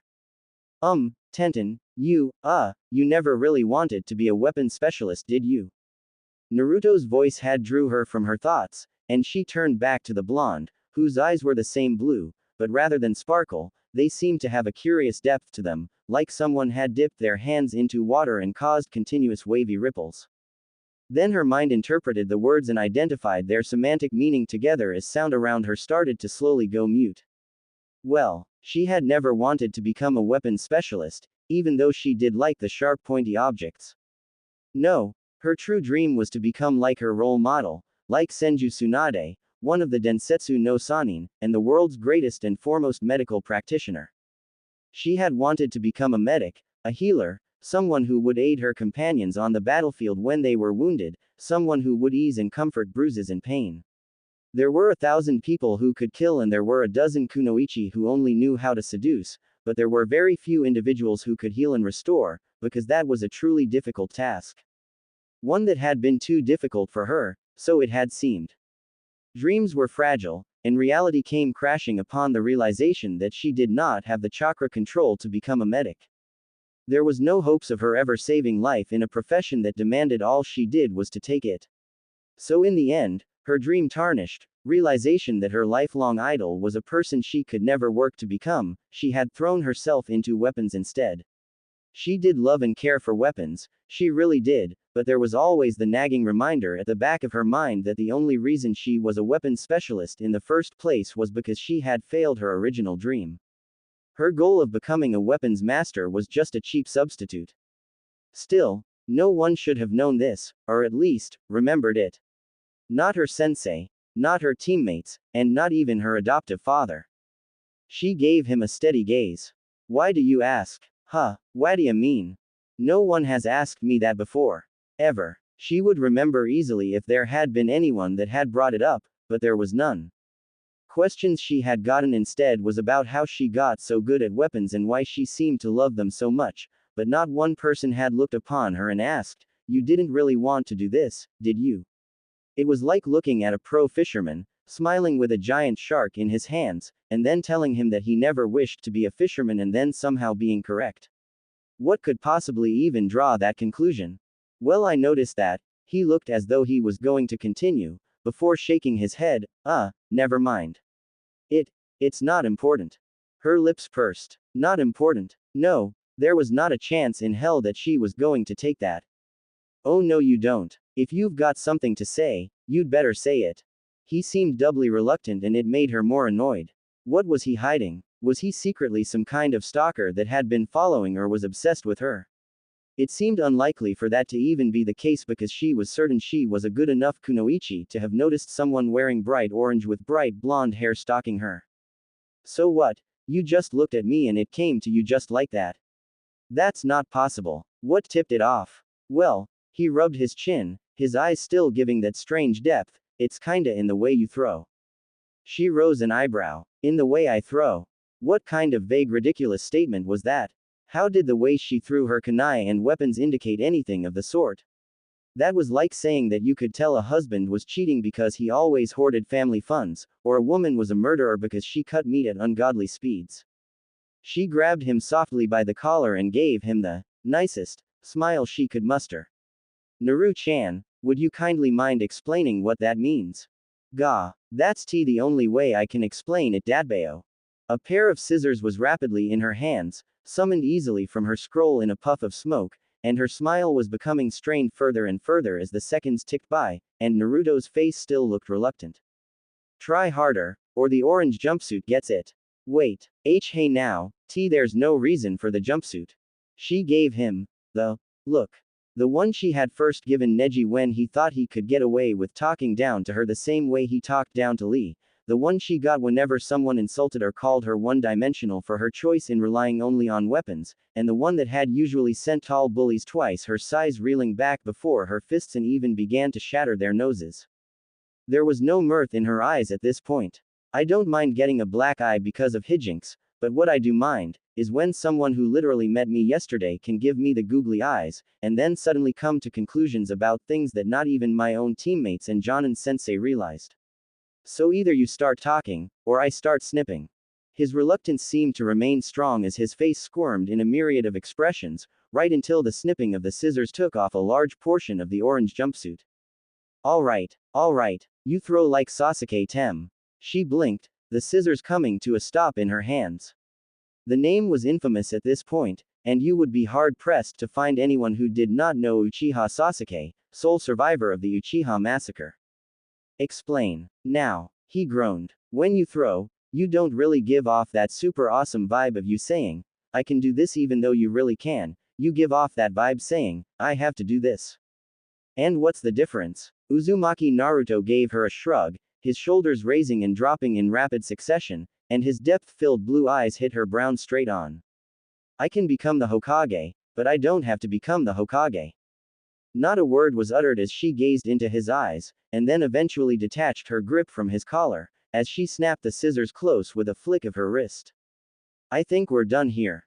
Oi, what's that supposed to mean? What do you mean we're done? She dusted off her training attire as she gave the annoyingly perceptive blonde a final look. She wasn't even sure if the blonde understood the insinuations of his own statement, or perhaps he did, and maybe he was pretending not to. Hey, Tenten, where are you going TT Ibeo? The clearing was left with only a blonde boy within it, slowly scratching his head. Was it what I said?